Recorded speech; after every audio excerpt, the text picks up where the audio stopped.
1 minute.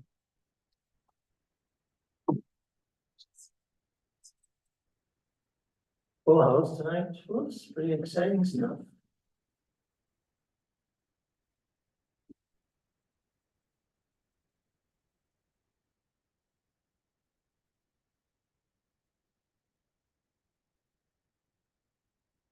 Everybody must have known that. What's your professional title? Justice Rambo or Judge. Judge Rambo? Everybody must have known that Judge Rambo was here today. Well, I feel very underdressed now that it makes me nervous, so. I always like to be the most dressed up.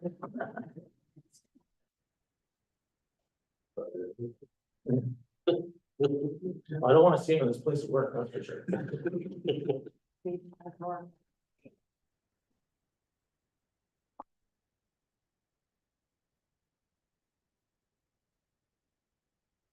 All right, folks, it's 6 o'clock. I just want to start off as always, as we have a great evening and thanks for everybody coming out. I'd like to acknowledge our community, and tonight we're gathered here on Treaty 5 territory, which is the traditional lands of our good friends and neighbors, the Opaskwayak Cree Nation, as well as many other Cree, Dene Cree, and Oji-Cree peoples, and it's also the homeland of the Red River Métis. So with that, I will call the meeting to order. What we will start off tonight with is a swearing in of 2 new counselors. Or they're not official councils, but I'll call them counselors anyway. Counselor Commodore and Counselor Forster. So I will pass it over to you, Judge Rambo. Do you have a copy of the oath to follow along with? Or do we have extra copies for those? I do.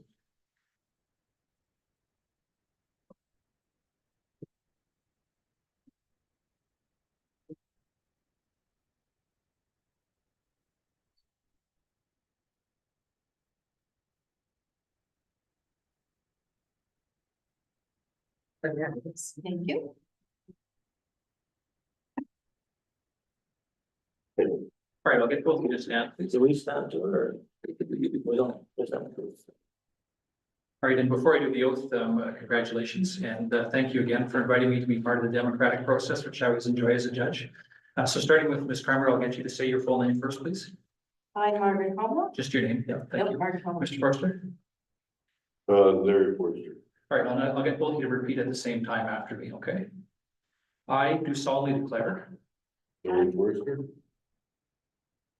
just follow what I'm saying. I do Oh, solemnly declare. I do solemnly declare All right, both of you at the same time, please. I do solemnly declare That I am an elector, I'm an elector that I am elected, you can say it simultaneously, oh, of the town of the Paw of the town of the Paw and a resident of the province of Manitoba, and a resident of the province of province of Manitoba, Manitoba.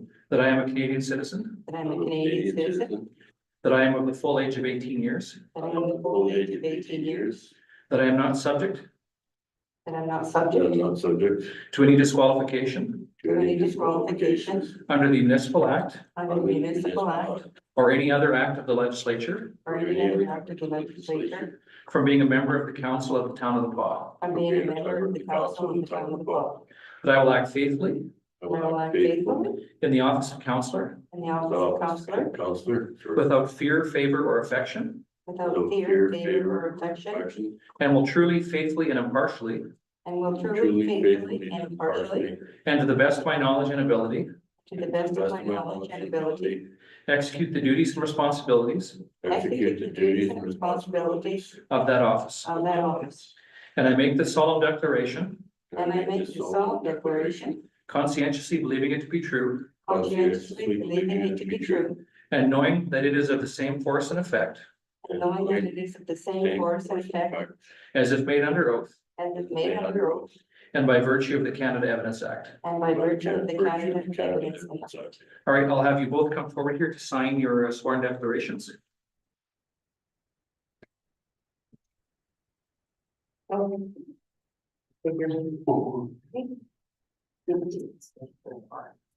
Right there.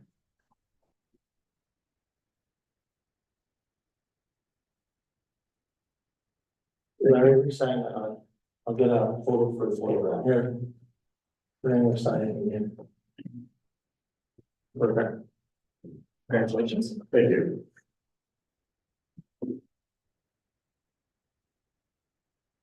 Yeah, that's right.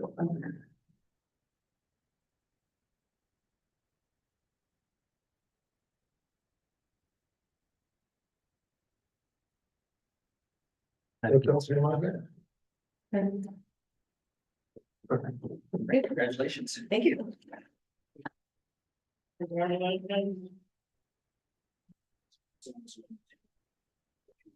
Congratulations, welcome to the team, congratulations, Margaret. Jeremy the other day. Oh.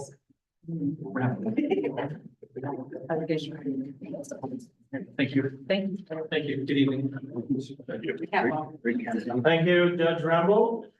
Appreciate you're welcome to hang out for the next couple hours if you really enjoy the process. Oh.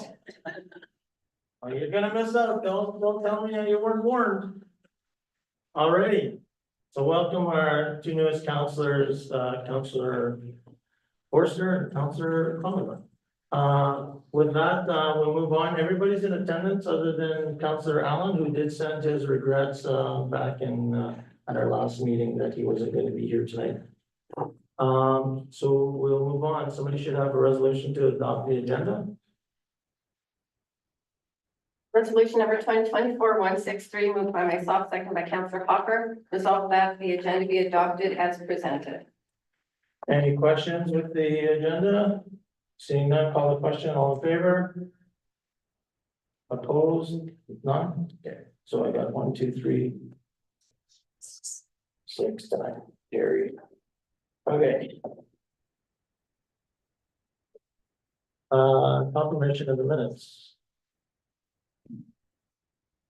Resolution number 2024-164, moved by myself, second by Councillor Hopper. Resolved that the minutes of the regular council meeting of August 12, 2024 be hereby approved. All statutory declarations have been complied.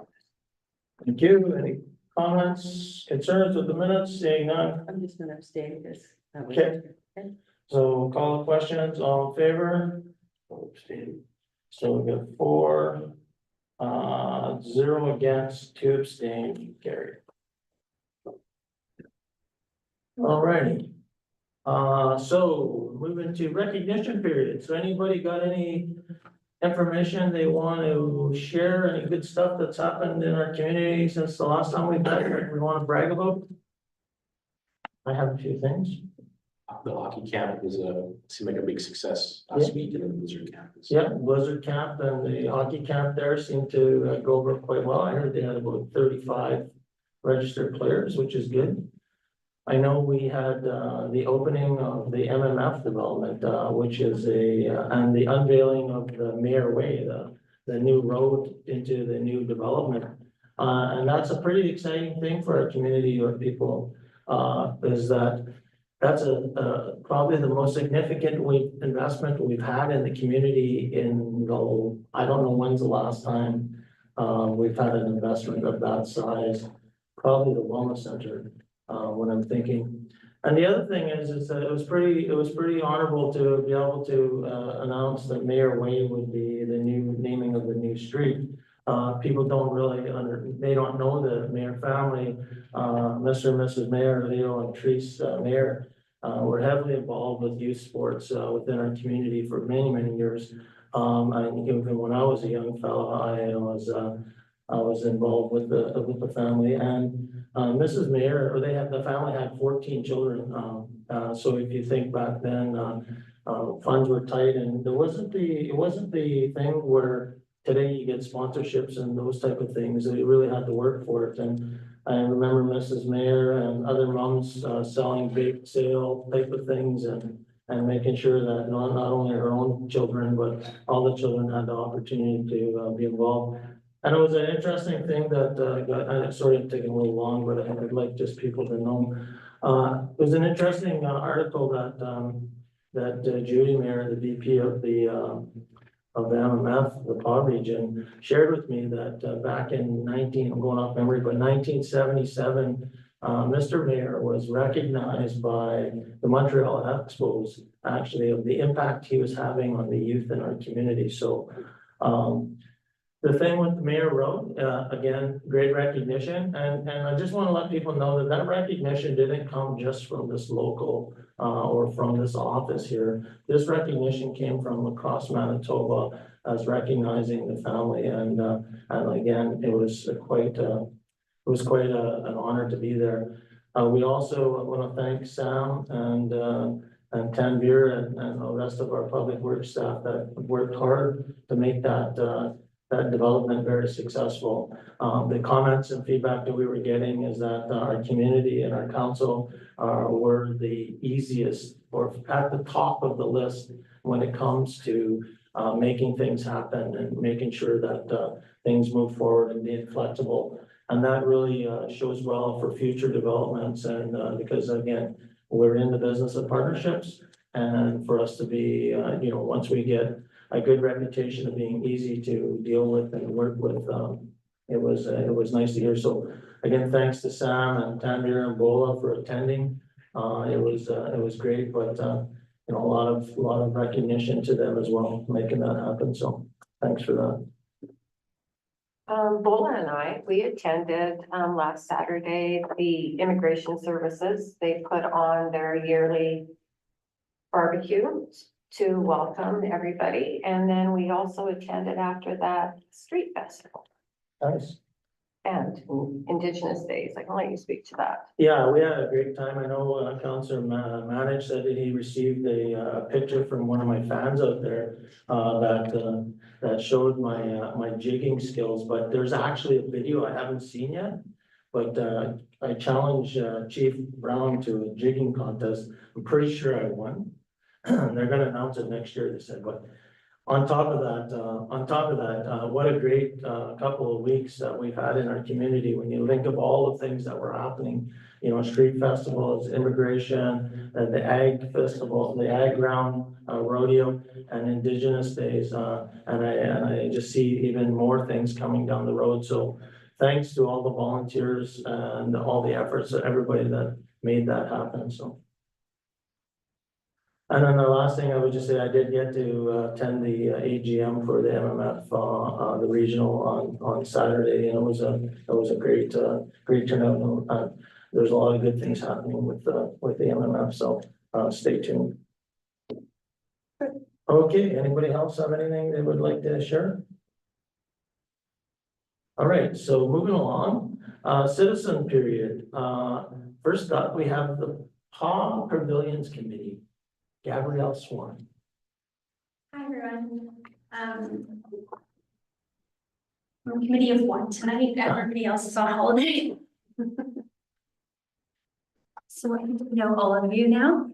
I am a member of the PAW Arts Council, and through that position, I am the chair or co-chair, I should say, of 2024 Culture Days. Are any of you familiar with the Culture Days organization?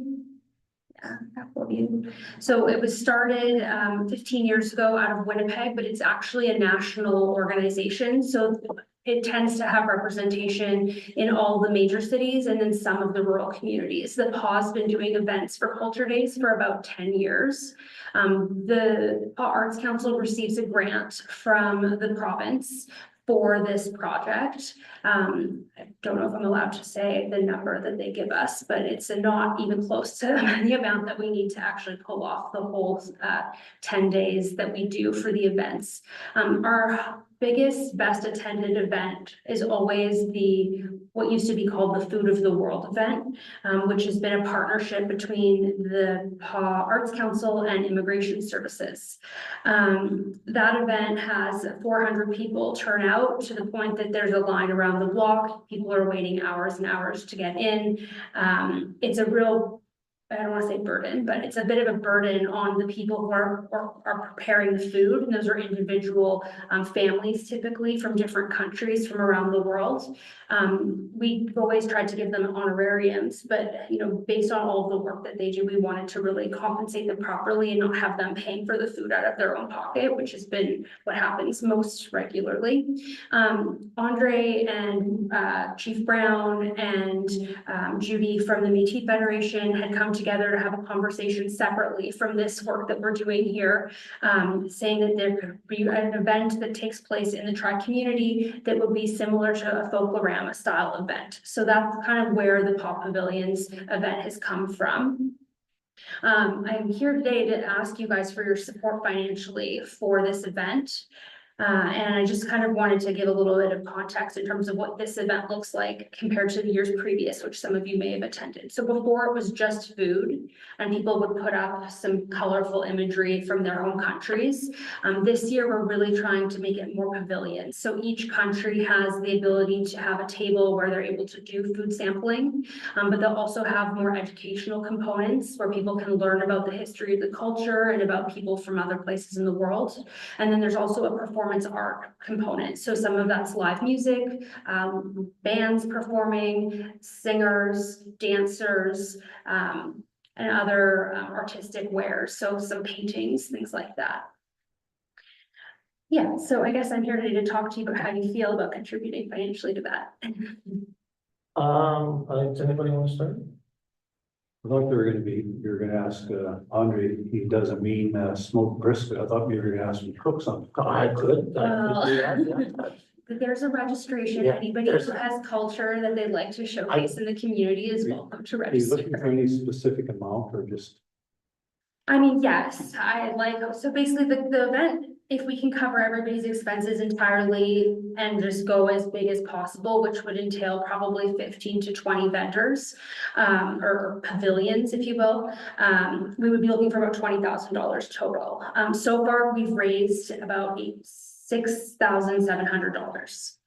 So we're a ways away from being able to do it at the scale that we like. We're also willing to settle for a smaller showcase this year, get another proof of concept under our belts, and then grow for the next year. So as of today, we have 14 different food vendors confirmed and 8 different musical performers. We have money coming from Tim Hortons. We have money coming from Super Thrifty. I left my phone with all my notes on that bench over there. The Paw Arts Council is contributing financially. I don't want to miss anybody. Basically, yeah, 6,700 is where we're at so far.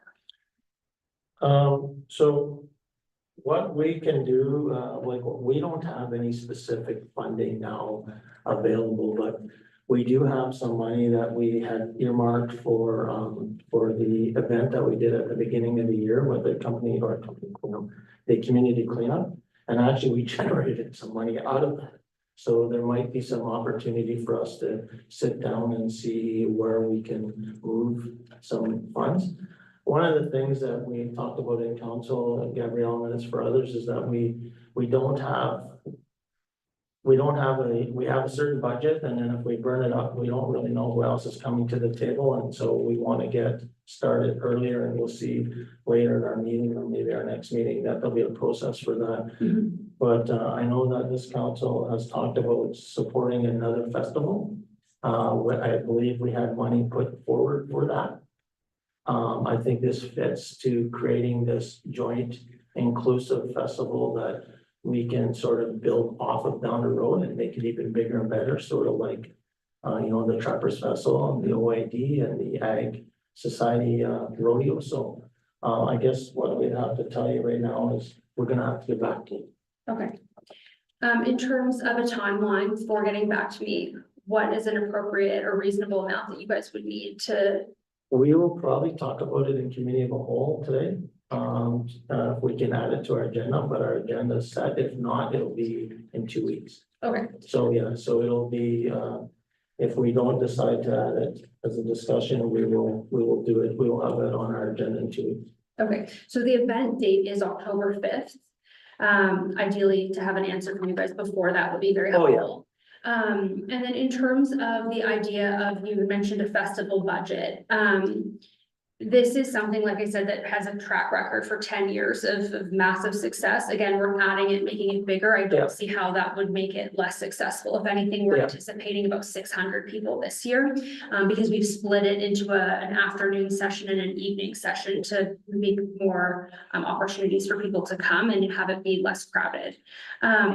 In terms of a reoccurring contribution, the way you guys support certain organizations and committees already, is that something that council would take into consideration when approving or reviewing this? Absolutely, we would take it into our budget cycle and decide at that time when we sit down, so we'll start doing that now here in October, November sort of thing. Okay. Yeah, and again, I believe, our council was supportive of creating another sort of event in our community. I know that we've got a good partnership with, Opaskwayak Cree Nation, as well as, the MMF, as well as the Island Kelsey. I'm sure that they'll want to be involved, and we can help encourage that along the way, so I guess stay tuned and we can see. I can tell you there won't be $15,000 there, that's for Yeah. sure not gonna happen. Yeah.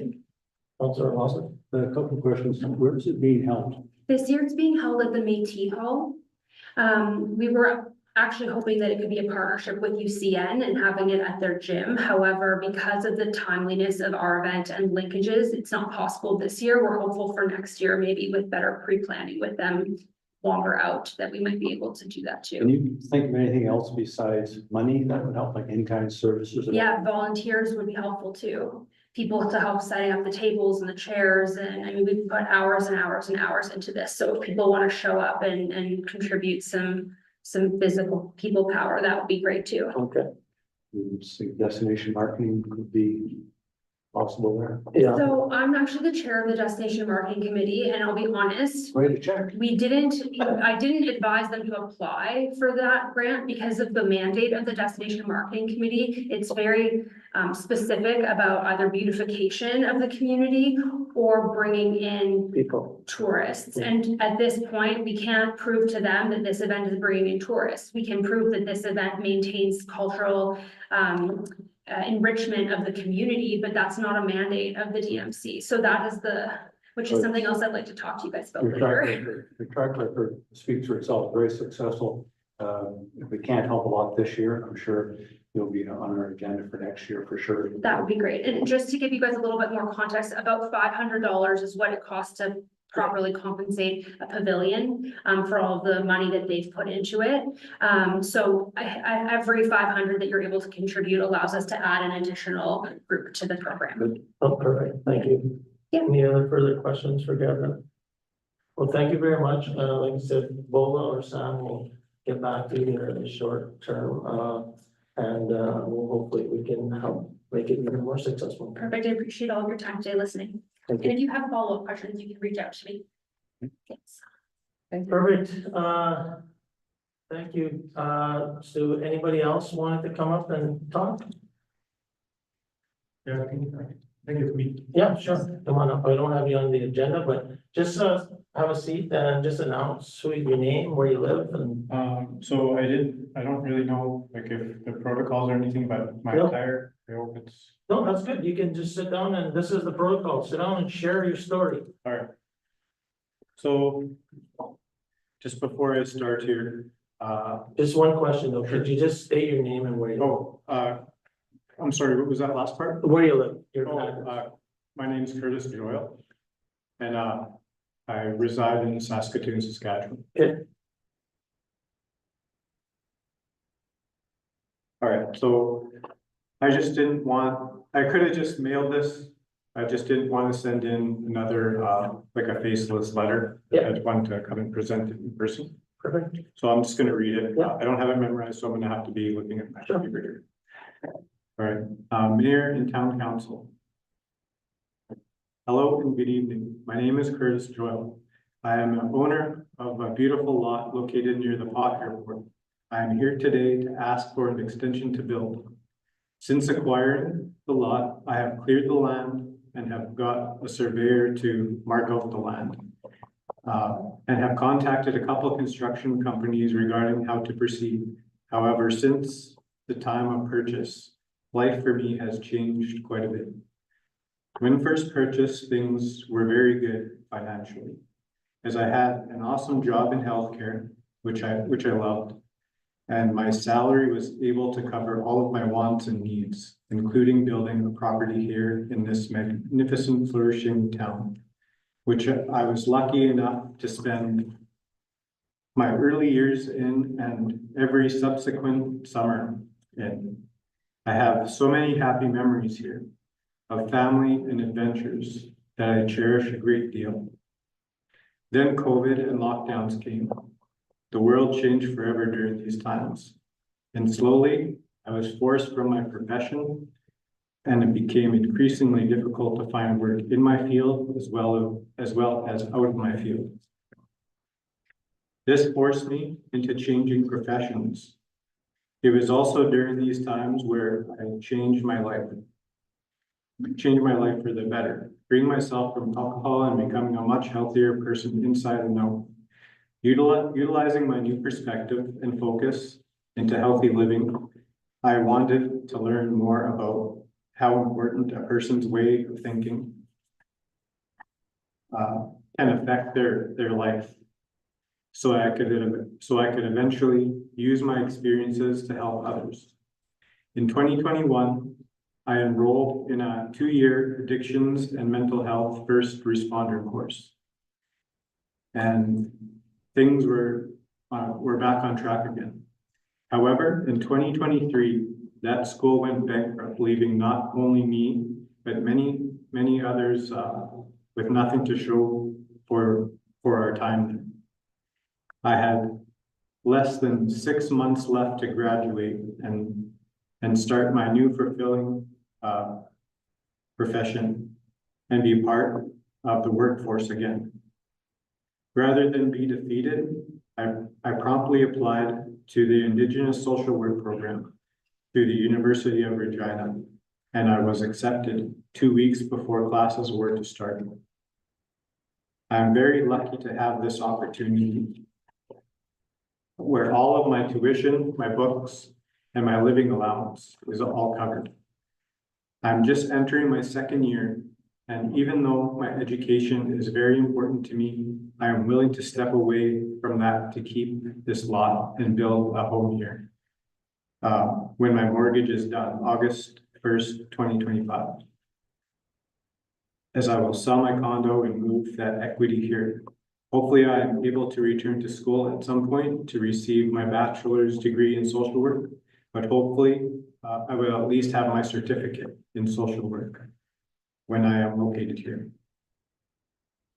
So I stand here today asking for 1 more year to work on school and prepare to sell my condo without any mortgage penalties in August 2025. I'm also open to any options mayor and council may provide, if that is a possibility. I have also been looking into tiny houses and modular buildings as well, but these may not meet the square footage requirements. If there's any questions, feel free to ask now, or I am reachable by phone and email. Thank you for your time. Thank you, Curtis. We got a question? You bring the model, never give up. Well, good for you. It's been a tough go these past few years with lots of things. I could have added more things, but I didn't want to turn it into a sob story. I just wanted to present the facts and this. It sounds very positive. I know council, we do have protocol for extensions and that, and that's something we'll have to look at. Mayor can speak more to that, but in the meantime, it's nice that you brought the letter and read it. Yeah. Appreciate that.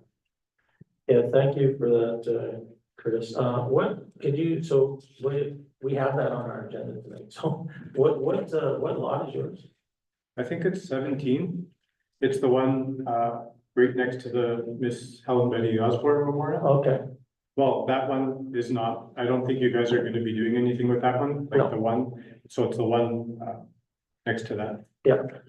So as Councillor Hopper mentioned, if you can just pass your letter into BOLA, so we have your contact information. We're reviewing those lots and such now with the agreements. If there's a process that we can help, obviously, we also want people to build. We don't want to create an issue where you know, we're just moving land from one person to the other and add the time up that way. But we also gotta make sure that we start building, and it's because some people are sitting on these lots for many, many years now, and it's kind of getting to a point where people that have developed are kind of concerned that they've got a bunch of vacant land around them, and with that's just with trees, so. How long, excuse me, how long have you had your lot? I think it was 2019. Not too sure. That's okay. You're one of the original selections? Yeah. Okay, perfect. But no, thanks for that, Curtis, like, we're having discussions around that stuff now anyway, so we will get back, somebody will get back to you either way. And I appreciate you coming in tonight, Thank you. thank you. Do you want something?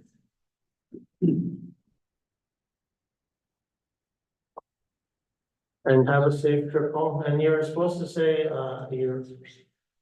Curtis, you were supposed to say you're from here, you've got a land at Clearwater Lake, you're supposed to say I'm from the pond. Every time when I come back, it always feels like I'm come home, so Yeah, this is home. You're born here?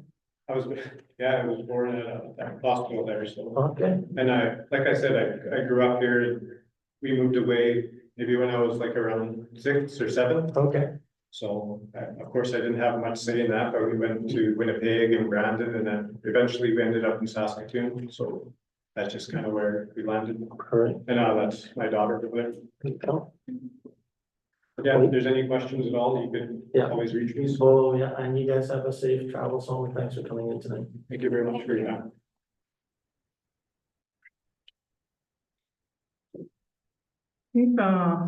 Thank you, Mayor and Councillor.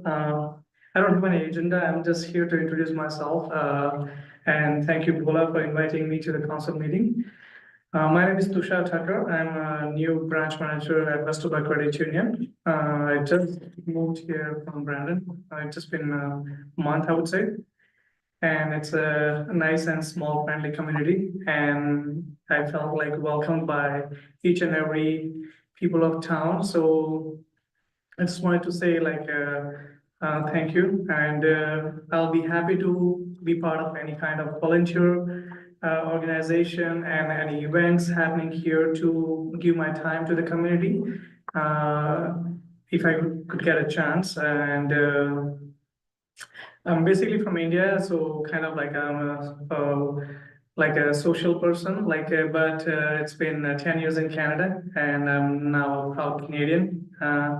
And being in Canada for 10 years, I know the cultural values Canadian people share with each other. So yeah, so I just wanted to say that thank you for making me part of the community, and I'll be happy to invest myself in the community. Okay, thank you for coming in and introducing yourself. I know that Westover is the bank for the town of the Pas, and I think in my, I don't know, anybody else remembers, but in my years, this is the first time I think the branch managers come and say hi, so thank you for that. Thank you, thank you. And Gabrielle is right behind you, so she is the one that you need to talk to if you want to volunteer.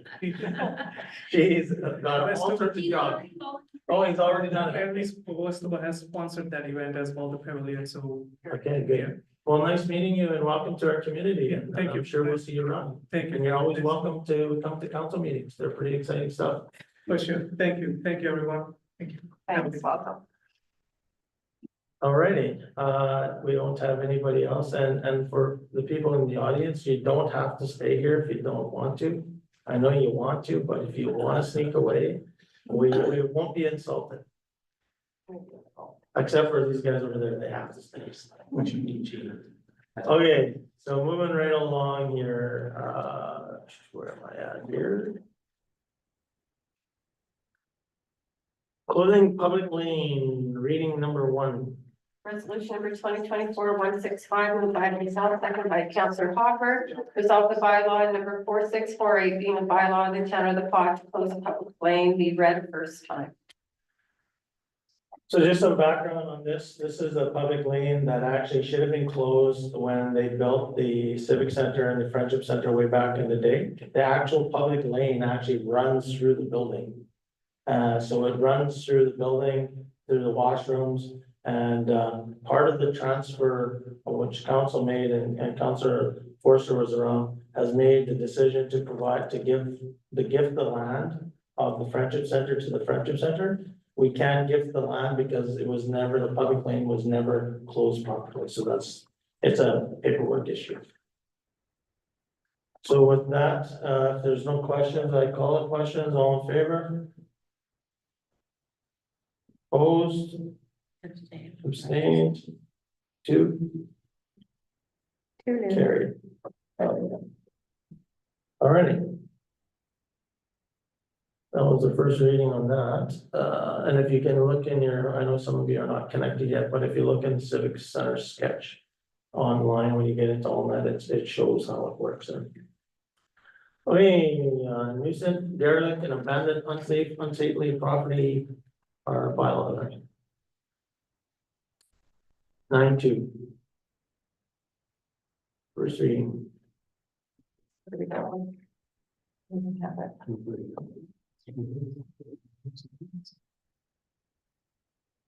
Oh, yeah, we do. Moved by myself, second by Councillor Atkinson. Therefore, we resolve that bylaw 4649 be the bylaw of the town of Paw to maintain property and to regulate nuisance, derelict, abandoned, unsafe and unsightly property and vehicles, and to repeal bylaw 4574 and 4575 be read the first time. And just some background on this is refreshing the current bylaws that we had in place, putting it into one bylaw, updating it, and getting the system kind of straightened out for the new CSO program. So call questions, all in favor? Opposed? Abstained? Carried.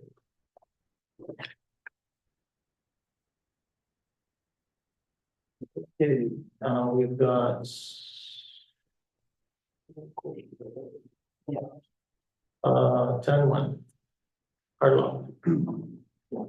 Moved by myself, second by Councillor Atkinson, whereas during the 2024 budget council committed $100,000 towards a card lock system. And whereas the total cost of this project was $209,436.61 plus tax. And whereas the difference of $109,436.61 plus tax for this project is coming from the infrastructure reserve account, which currently has $1,274,802. And whereas the total of $79,834.61 plus tax was approved for materials during the August 12th, 2024 council meeting, and whereas the balance of $129,602 plus tax is needed for the installation of the card lock system, therefore be resolved, council approved $129,602 plus tax for the installation of the card lock fuel system from Absolute Petroleum. No, I won't repeat it. Yeah, so just for people to understand, so there's just some confusion. This was budgeted previously at $100,000. It was approved at $79,000, but that was the material only. And we had brought it back to this council meeting for additional funds and have already approved it, but we made a mistake in the amount that was listed. This is listing the proper amount. Where is this card lock? This is the fuel lock system at the garage. So if you remember back in the time, there's no electronic recording of fuel, and it's hard to track. So this is an audit finding from our auditor every year that we don't have the appropriate inventory management and distribution of fuel coming out of the card lock system. So this will fix this. So follow questions, all in favor? Opposed, abstained? Carried. All right. So next one. Housing Accelerator Fund. Moved by myself, second by Councillor Atkinson, whereas the Housing Acceleration Fund provides incentive funding to local governments to encourage initiatives to increase the housing supply. It also supports the development of complete low carbon and climate resilient communities that are affordable, inclusive, equitable, and diverse. Therefore, be resolved, council to support the attached action plan labeled Appendix A and application to the above mentioned fund. So this is the second round of the Housing Accelerator Fund that's been out, looking for grants. We applied for this, last year or the year before. I can't remember exactly which one, which is similar documentation that's here. And we were denied, because the second round is here now, we're reapplying using the information we have. We also have other tools in place now because we have the housing needs assessment work that's already been done. And if you look at, there's a bunch of activities that goes around here. This bylaw is just allowing us to go ahead and apply for the grant. With that said, call a question, all in favor? Opposed? Carried. Abstaining, I guess, right, 4-2? Makes sense. Okay, thank you. Okay. That's way to shut my stuff on here. Okay. SCBA purchase resolution. Resolution number 2024-171, moved by myself, second by Councillor Hopper, whereas during 2024 budget, council committed $6,000 towards a gear extractor. And whereas the Oh, total. wrong one. SCBA one. It's first.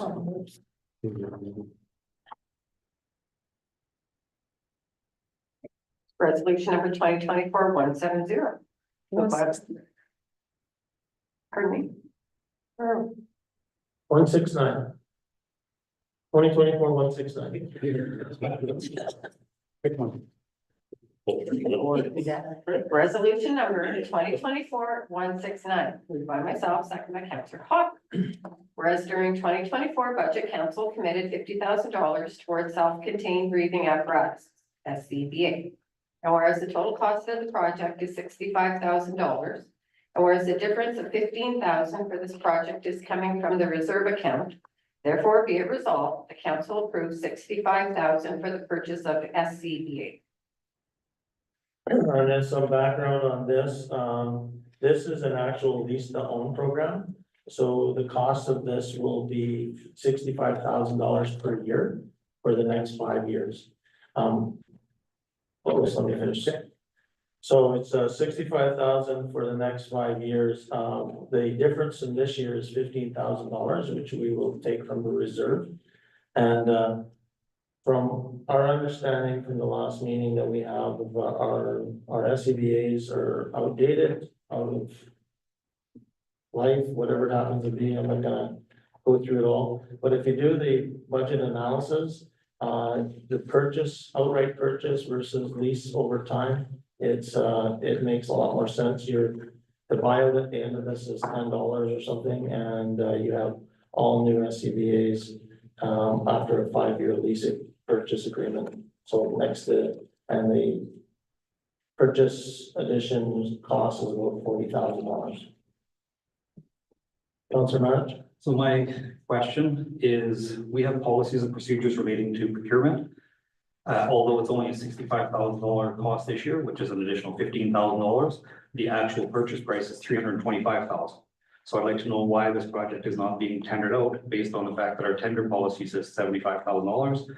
In the event that we only have one supplier, then we have a single source requirement also to come forward. Yeah, and So we're not, right now, as the resolution is written, it's saying it's only a $15,000 change, but we're agreeing to a 5-year contract in agreeing to this, which is $335,000. is the, I don't have the procurement agreement, so I don't know what the rules are specifically. So I assume I lean on the administration to provide us with the right information. But I would ask is that, is there an agreement for long-term contracts? Because that's what we're actually agreeing to, a long-term contract, not that's gonna cost us that much over time, not a single source purchase. I have to bring more additional in based on your this explanation? I have to bring more information on this. Yeah, because either way, it should be quotes. We don't have quotes. We have a quote for two different products, only one. So therefore, we should at least have at minimum 3 quotes for the MSA air packs. In the event that 3 quotes can't be provided, whether we don't have contacts, whatever it be, it should be a tendered process because it is a commitment of $325,000. Didn't we actually did have 2 quotes? No, we had one for a Scott and one for MSA. Therefore, the product he wants, he only has 1 quote for. So, Aren't they both the same type of equipment? Just 2 different suppliers, like buying like Chevy? no, it's not 2 different suppliers, it's 2 different products in the sense, yes, self-contained breathing apparatus is the same product, but he is specifically asked for MSA, therefore we should have quotes for 3 MSA products. Let's make a motion to table this till next meeting, pending further clarification on the process. Motion on table to table, second, Gary, all in favor? Yep. Perfect. Was there a timeline? Well, just the next meeting. No, I mean, in Provided. agreeing to the lease. Was there a timeline with that? For that we, It's not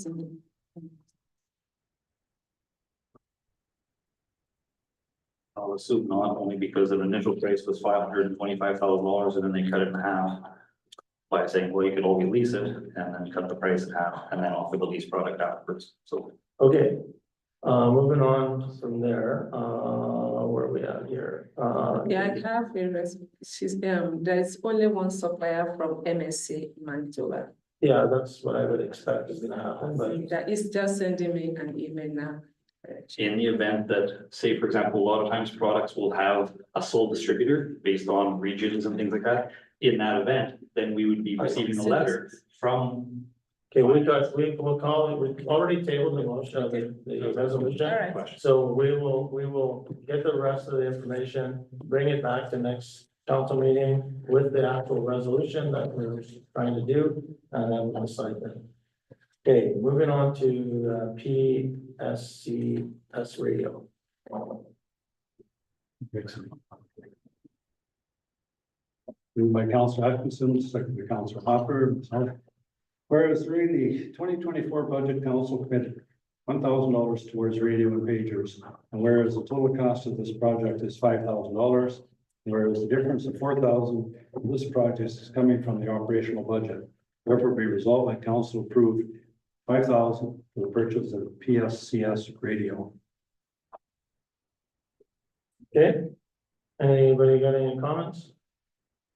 Seeing none, call the questions, all in favor? Opposed? 2 abstain, carried. All right.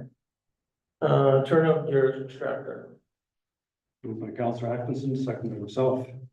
Whereas during the 2024 budget, council committed $6,000 towards the turnout gear extractor. And whereas the total cost of this project is $10,500, whereas the difference of $4,500 for this project is coming from the reserve account. Therefore, be resolved, council approved $10,500 for the purchase of the gear extractor, turnout gear extractor.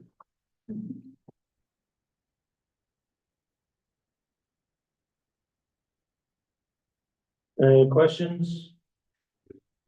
The washing machine, big washing machine. Fire department. It'll wash 6 sets of gear at a time.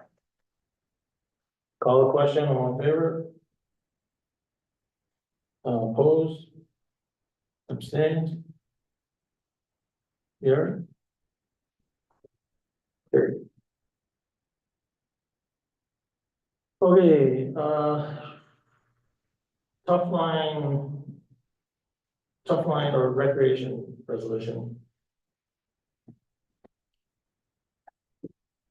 Resolution number 2024-172, moved by Councilor Manager, second by Councilor Commodore. Resolved that council approved the purchase of the turf line in the amount of $8,854.31, taxes and shipping included, with the monies to be taken from the deferred revenue, $819.98 will be taken from minor softball and $8,037.33 from the clock soccer. This is to spruce up our fields, reduce work. Any questions? Seeing none, call the question, all in favor? Opposed, abstained? No, good idea, but I just. Yeah. Yeah. Yeah. Yes, Yes for what? yes, I agree with it. Oh, you want to, for? Yes. Okay. So for, against, abstain. Just one or no? Good with it. Everybody's good? Everybody's for, Everybody. nobody's against, nobody abstaining. Perfect, thank you. Okay, investment deposits resolutions. So I'm gonna make, not a correction, but some of the language is wrong, so I'm gonna read it as in, maybe should be read, just because there's a little bit of Yeah. thickness here. Resolution number 2024-173, moved by Councillor Manage, second by Councillor Commodore. Resolve that council approve investment of 1.5 million into a 10-year non-callable for 2 years. So, as per the issue sheet, everybody have a chance to look at that, so this is a hedge to protect our reserve funds. So right now, in our regular banking system, with the interest rates where they're at, we get a good return, so it doesn't make sense to lock into other things like GICs and such. But with the prediction and the horizons of where interest rates are going, that we could lock in a pretty significant rate that for a few years and gain and earn a little bit more money. This really highlights also the need to have a very detailed and structured capital planning process so that we understand when we're gonna need money. But I would recommend as from Laura and the RBC financial people that we take do this move and secure the interest rate for 2 years. I agree, this is the best option. So if there's no other questions, call the questions, all in favor? Aye. You're in favors? Against, none abstained, carried. Alrighty, so now I will sign this check because I didn't sign it yet.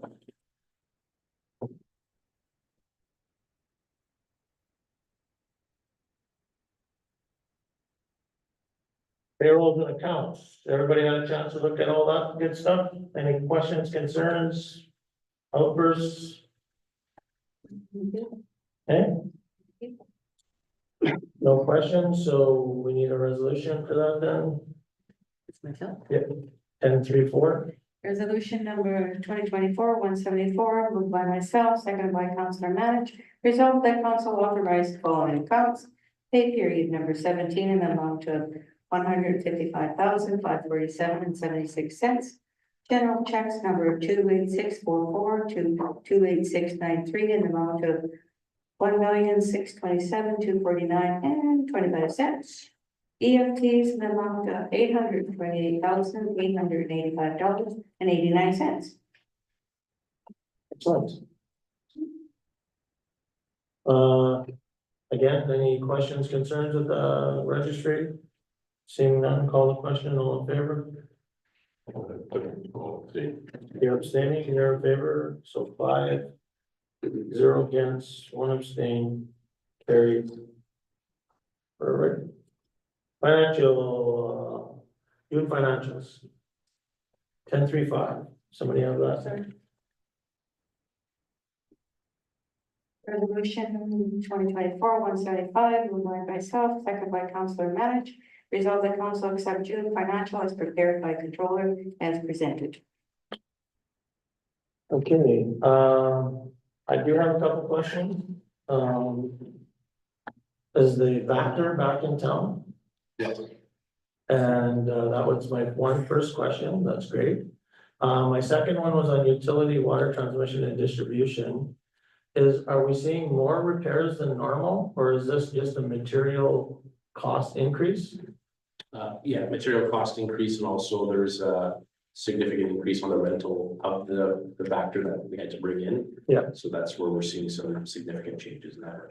Which then brings into my other question with the sewer maintenance that was put on hold in the notes. Are we deferring that till next year, or are we trying to catch up now? We're trying to catch up now, to get it done before the winter season. Okay. Yeah. Perfect. And then, the other thing I had was, Lola, for yourself, is that I know we are in June's financials, and I know we're at the end of August. But the airport fuel sales sort of concerns me, because it's so under budget. It would be good to just get, Trevor, our airport manager, just to send us a note on how he sees airport fuel sales compared to, because that's a huge revenue for us. Okay. And then he can just send a council email, but we're just looking, we're not looking for a big fancy report or anything. Just is this fuel sales, are they on target, below budget, are they gonna be okay? I believe they are, conversation, but council should be aware of it. I did just want to make a comment that for these tabs or attachments, they don't line up. Yeah, there's some mixed up. So, The name of the, yeah, trying to find them later on if somebody was trying to do a search. Like KRC income statement and the museum, the wellness center and the utility. Those four, they just, yeah, they're just kind of flip flopped. They're all there. Also, I believe the public works one was accidentally left out, I just noticed. So we'll make sure we get that sent in as well. Okay. I have one question as well. Only because it's been an issue before. I brought it up last year.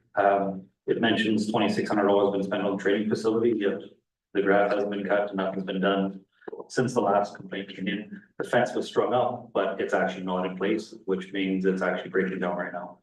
So I'm curious. on which one? On the fire department, Fire department. $2,600 put into training facility.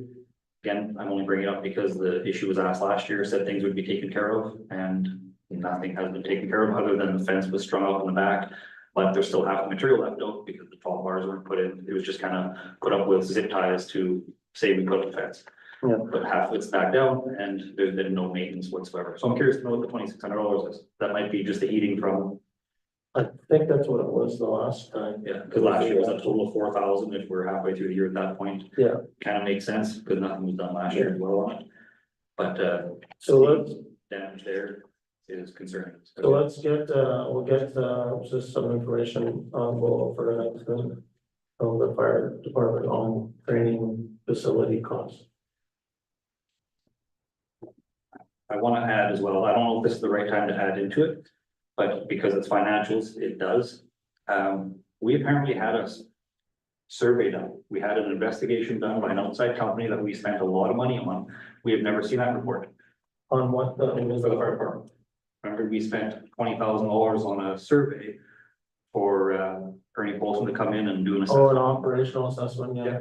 And that would lead into some of the things we're talking about now with the SCBA's, with the washing extractor, the training grounds, those things would all play into that report. So council should see that report? That was the reason why the report was done. Okay. I think the Yeah. parts is for administrative purpose. That was my understanding when I came. That was why I didn't share it. And I've shared that with the fire chief then, and this present fire chief has it, which is Gordon. So if do we really need to bring that to council, and if we do. Because I think the suggestion of creating a committee, quality improvement committee for the administrator would be better at that level to be able to discuss this. I'm sorry, I missed some of what you said.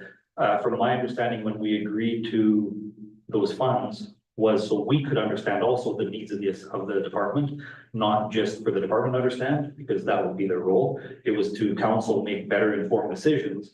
So when a fire chief would come forward and say, we need to buy all new air packs, is that in line with what the assessment was telling us? Or is this becomes a wish list? That was the reason why it was to be shared with council, so we could help support or help formulate through. I don't see any reason, we can get the information and bring it. Okay, I will share that with council. Any other questions on the financials? Okay, call the question, all in favor? Opposed? Okay, but I call a question, so when I call a question, everybody's gotta put their hand up, so, or give me an indication long enough so I can see. All, anybody, or call the question, those in favor? Yes? Against? Abstain? Okay, sorry.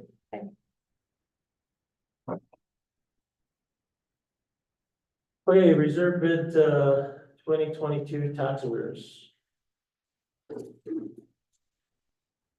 Resolution number 2024-176, moved by myself, seconded by Councilor Commodore. Whereas pursuant to S. 372 Municipal Act, the municipality may set a reserve bid in the amount of this for the tax arrears and costs in respect of the property. Be it resolved that the town of the Paw place a reserve bid on all properties in the amount of all arrears and costs in respect of each property. So this is our annual tax, or our annual, process when we have buildings that are either up for tax sales. So there's three options, to summarize it. There's, an option where the municipality can actually, appoint somebody to bid out the building or the property. So we can go in and bid in the auction. The second one is we put in a reserve bid, so that it's whatever is owing on the property, and that's typically what's done here. And the other one is no reserve bid, so it's like you don't want the property, you just want it gone, so somebody could come in and give $5 and take the property. So what this is asking is to do the reserve bid for the dollars only, which is typically what was done. And we've never done this before. It typically is an administrative system where it just takes care of it, but it's here this year. It's a new requirement for this year. Okay, so call the question. If there's none other, call the question. All in favor? Opposed? Seeing none? Carried. Okay. Town of the Paw strategic plan. Resolution number 2024-177, moved by myself, seconded by Councilor Commodore. Resolved that council approves the 2023 strategic plan being the town of the Paw 2023-2027 strategic plan. So this is the strategic plan that the council that created a couple of years ago. We've been already using it. I guess we didn't have a resolution so that we can start using it more in public. So this is it. So call the question, all in favor? Opposed? You're not opposed, right? You just carry.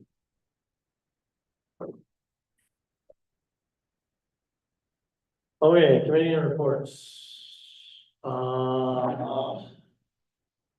So just for everybody in this room, our next meeting or so, we will revisit committees and we'll assign out some committees. So right now, museum board is vacant, which was Councilor Lane, Chamber of Commerce, Councilor Manich. Had a meeting, also the golf tournament happened last Friday. I think it was a very good time. Jonathan had attended, he said it was a good time as well as a few others. I was not able to make it, but from my understanding, it was a success. There's going to be some talks about, which I'm not even sure I should really say this committee. There's going to be some talks where the Chamber of Commerce as well as the town of Paw can work in conjunction with business license things. To do that together, I think would be a benefit to both. There's talk about doing a monthly luncheon. They're going to try one.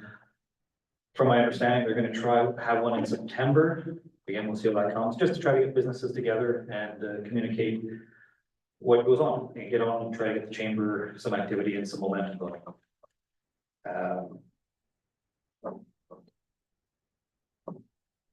So I'm just going through my notes from it. What's applicable.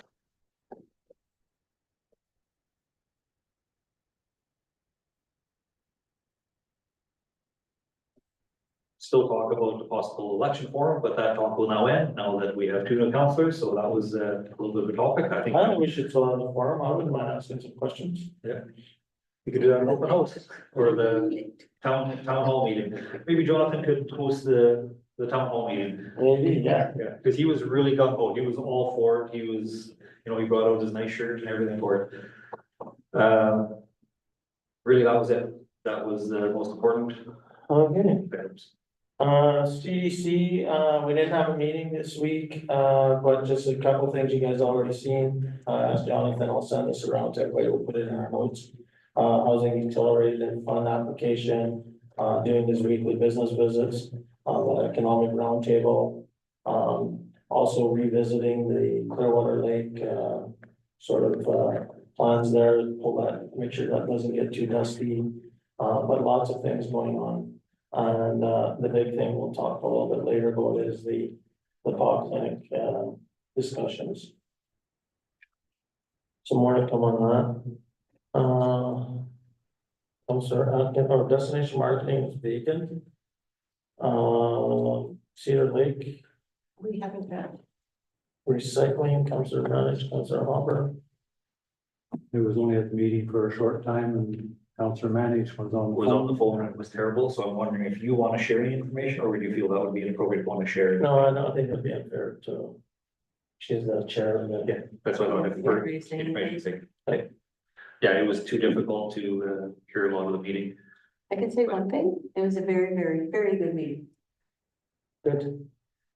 We still on track for getting the agreement with the OCN, RM and town. See more tomorrow. Okay. Library, Councillor Allen's not here, KSD is nothing going on. And the youth counselor, I'm sure we're gonna get a new one pretty soon, so. Yes, I had a discussion with superintendent, so we have to wait till September Okay, good. for the reception so that they will take it up with the principal. Okay, is there any other updates anybody wants to bring to the table? This is sort of your open forum. Nothing? Just, I probably should have mentioned this earlier, when we were doing our bylaws. One of the things this council's been, very focused on, our town bylaws, we talked about derelict buildings, abandoned cars and so on and so forth.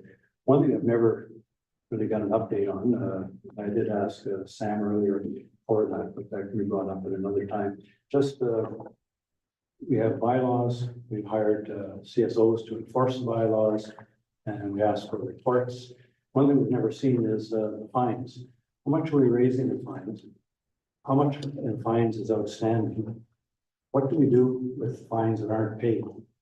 Are we expecting council, like staff here to chase people down or businesses? I know for taxes, we can put some on taxes, some things you can't put on taxes. My personal opinion is if there's money outstanding for any bylaw infraction where we've issued a ticket, a fine, it should be followed, and in my opinion, that should be passed off to a collection agency, because nobody in the town has the time to do it. Yep. I don't think anybody does, it has to go sit in the courthouse, give it to a collection agency, take their cut, and we get ours, it's out of our hands. But if we're gonna enforce bylaws, we're gonna fine people, and we're not gonna worry about collecting them, why issue a ticket? So I think that's a good, just something that we should get into unfinished business. Councillor Hopper, it's a good question. It also ties into the fact that we haven't updated our fees and fine schedule. We've been talking about it for many years now, and it needs to be refreshed. So I think that ties well in, and maybe we can add it to the next committee of the whole as a working, the start doesn't need to go into a regular meeting. Just a couple of things. So like I said, I did have a meeting. I did attend the AGM for MMF. Had a great meeting with Minister Gooden and President Chartrand. So I'm hoping that some more good things will happen in the north, and especially in the Pond area over the next short while. I did have a meeting with the CEO from NRHA about healthcare strategies for retention. you know, what we need to do around that, and he's got some other ideas that he'll come and share with us. And the meeting that we talked about with the Minister of Health, it's actually now September 3rd. I know we've already approved all the requirements to go down there, but I'm just letting you guys know it's September the 3rd. We will be attending with the Minister of Health, and we will share the document with the council that's going to be shared with them down there. Anybody else have any other things that they've been doing? I met with Minister of Health on Friday, and she looks forward to meeting the town of Paul. I look forward to the meeting with them as well. Hopefully they have an announcement to make. I think they do. Might not be the one we want though. Okay, so moving on, unfinished business, we don't have everything on there right now, but I will capture that. Moving along correspondence, and I know our friend, Staff Sergeant or Sergeant?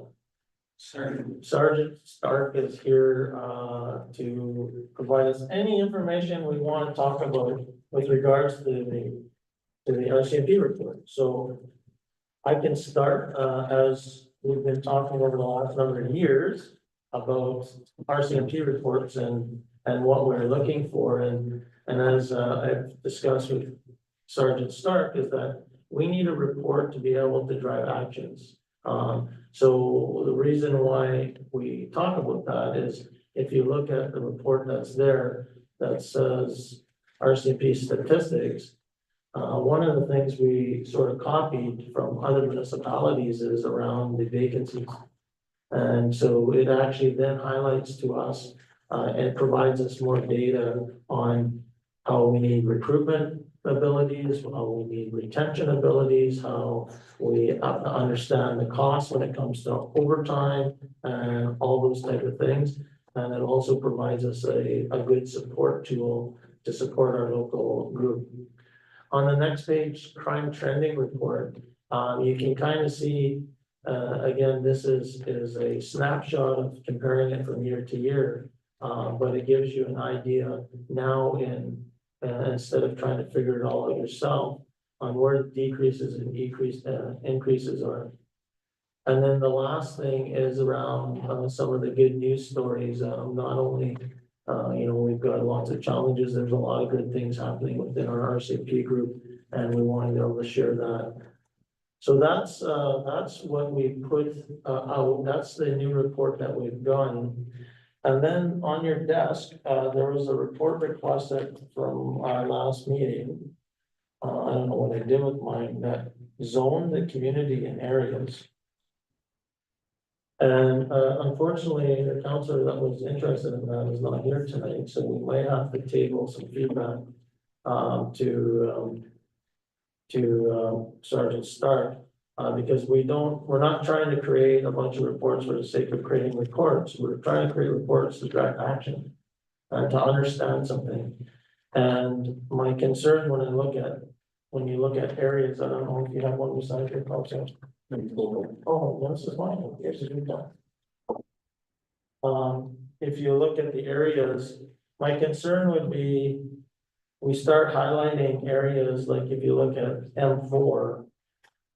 If you look at that area, then this would be considered maybe a high crime area. Maybe it is, but it might not be isolated to an entire neighborhood. It may be isolated to a certain building or whatever it happens to be.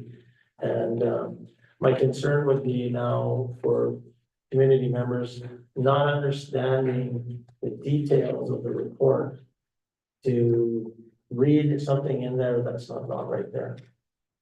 I don't know, Counselor, Sergeant Stark, did you want to add anything or anything to that? No, actually, I guess, yes. The big thing with, when you're looking at statistics, and you're looking at our zones, you'll know the zones right off the hop aren't matching with what, let's say, the town of Paws garbage collection zones maybe, or something along those lines. Our zones are specifically developed for our needs for the retention of our information. So when we put in locations, they fall within our specific zones, and we can't change that to reflect that of the town. So unfortunately, you might find or may find differences, and you'll actually have to do some physical verification within your specific zones and what our zones are to get actual accounts and understanding. So we appreciate the work this month on this, and so maybe what we can do, Sergeant, is when our other counselor comes back who has raised this, we can share this information with him. Maybe he has some other ideas, but like I said, I am a little bit cautious of sharing stats like this without really having a good understanding of what it really means. And when it comes, just one thing I'll add to it as well, one of the things that I was asked to bring to the council is, when it comes to statistics, I'll give you an example. We may get called to an assault at a specific location within a specific zone. That's our initial information that we're provided. That's what the location gets added to as why we were there, what we went to. That may change with the investigation, or that may change with the court proceedings. So you may find that our initial investigation was going to a high priority assault. It does not reflect what the actual outcome might have been.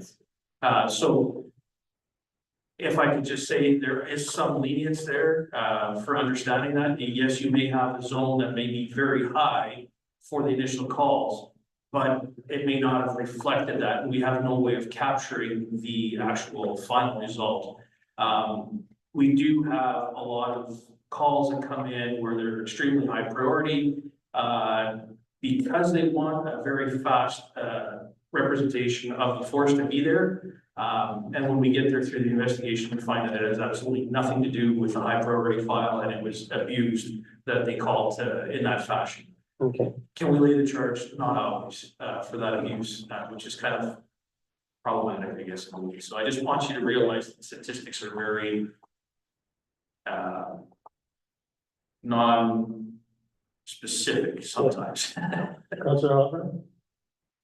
We're done with that part of it. Just, Colin, years ago, the local detachment, they brought in a group of people working with safer communities. And they targeted drug dealers, drug houses. Right now, if a person has a rental and there's somebody selling drugs over there and they have video showing them money changing hand, the drugs being handed back, they can't evict the person unless they go to the tenancy branch. And have to go through this process, and it takes, if the people don't want to leave, they stay, and it ends up after several hearings and an appeal, and then then the property owner has to get the sheriff's department, pay the sheriff's department $300 or $400 to go and physically take the person out. In safer communities, when you did projects, they bypassed all that. There's enough and I know like the GIS now, like the local intel, I'm sure it can be raised up on where you should be going, what you should be looking at. You probably already know, but it's all the probable. You need the evidence before you can enter a place. Safer communities, don't have to follow those exact rules. Is there any part that town council can play in helping you secure them? Should we be asking them to come to town? I know Sienna would support it, the Armed Council would support it. What process would be best to get them back in town? Obviously, you're not going to tell us when they're in town, but we will see when they're in town when things start happening, because there's lots of issues in town, mental health and all of that, and a lot of it goes around, as you know, the drug trade, and that's one of the deterrents of every community in Canada. But so what can we do? What process should we follow to facilitate that and make that happen? The Safer Communities and Neighborhood Act. So we actually sent that out with all the mail billings, the last round out that they had, and this is where community members can get involved, and we need to promote that so they can report directly, confidentially to this group, which then drives, so it actually is stronger than Crime Stoppers. So I think us as a community, if we keep promoting the safer communities and neighborhoods and get that out, when somebody's got a concern, especially around a drug dealer or whatever, give them that number, tell them to call there, and then it drives it up the process. But I do support what you're saying, Councillor Hopper. I would like to see that happen more often, and I know Colin's my neighbor, so I would like, we have known people in this community that are selling drugs, and I'd like them to be arrested. I mean, it's plain and simple as that. I guess at the end of the day, we need to promote what citizens should be doing. Yes. And quite often, even if they say your name is not gonna be held, people are a little paranoid about doing something like that. So here they came to us. Has to be some other avenue for them as well. Yeah, so the process is, so that's exactly, so if you read that document, the complainant is kept confidential and cannot be revealed at any time. Manitoba Justice then launches an investigation, and if there's evidence to support the claim, Manitoba Justice has several options. They issue a warning letter to the property owner. They resolve the problem out of court. They apply for a community safety order or without a closure order against the property, or apply for an emergency closure order. So this is already available to our community members. They can call this number. I believe we sent it out in something anyways. We sent it through the water bill. We put it on our Facebook. There's a printer like 5 or 10 copies there that we can print. So we just have to keep putting it out there. Yeah, for sure. Thanks for bringing that I up. don't really work, so if you have an address that can be complained about. What I see happening in the uptown area right now is there's so many young individuals that are transferring those drugs by bicycle and backpacks, and the police officers are so tied up with everything else that's going on, it's impossible to get there in minutes. And most people are scared to intervene or do anything. Like I would do. Yeah, that's one area where You can't contact and get fast enough help. I watched a guy today handing out to 4 different individuals crossing the bank, crossing the old folks home, and I thought, wow, you're like a block away from the RCMP department, you're handing out drugs to these guys, like. But as far as addresses, there's people in the community that have addresses, we just have to promote more. Yeah. It'll make a difference, but Gotta start these guys are getting, So that's the main thing on that. So is there any other questions for Sergeant Stark? I know he wants to probably stay here for the rest of the meeting, but I think I might dismiss him. I think I have an in-camera meeting. Okay. with you. Okay, so we will move that along there. If no further questions, move us into committee of the whole. Sorry? Could we just, Councillor or Colin's been here for quite a while already, could we move into camera just to accommodate him? I'm just not sure how easy it is. in the We law firm don't, we only system. have like 2 items before we get to the cabinet. Okay. Yeah, I think it's. And he's ready to stay here to I finish. think we're a couple of items. So resolve that we do now move ourselves into the committee of the whole with Mayor Murphy and the chair to discuss matters requiring our attention. Okay, so just moving down, fire break, I guess, Sam's, our municipal superintendent shared some information in the issue sheet there. Been a miscommunication, any concerns? Anybody had a chance to read through it? No concerns? Okay. Doctor recruitment grants. So remember, we were talking about recruitment back in the day. Communities, the RM and the town of the Pas jointly provided $50,000 each to go to doctor recruitment. And because we had, this was 50 and 50, plus there was one for 100. This is the $100,000 one that was returned to us after we did all the legal stuff. So if you see, that's why the amount is for $44,884. I believe Laura's recommending that it goes to general reserve.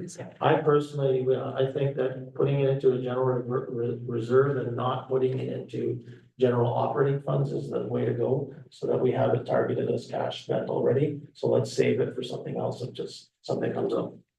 And that's what she's recommending. So you guys are good with that? Yes. Okay, there's no personnel thing. I'm just looking for approval for myself and Jonathan to attend the transportation symposium in Thompson. So that's, we're gonna drive up on the morning of the fifth. It starts on the fifth. Stay one night and drive back on the sixth. I'm guessing that it'll be less than $1,500. We're gonna travel together and, 2 nights with 1 night hotel each. So can we get a resolution? You guys get concerns resolution for that for next meeting? No. Okay. And now the in-camera portion. Resolved that we do now move ourselves into the in-camera portion of committee of the whole with Mayor Murphy and the chair to discuss matters required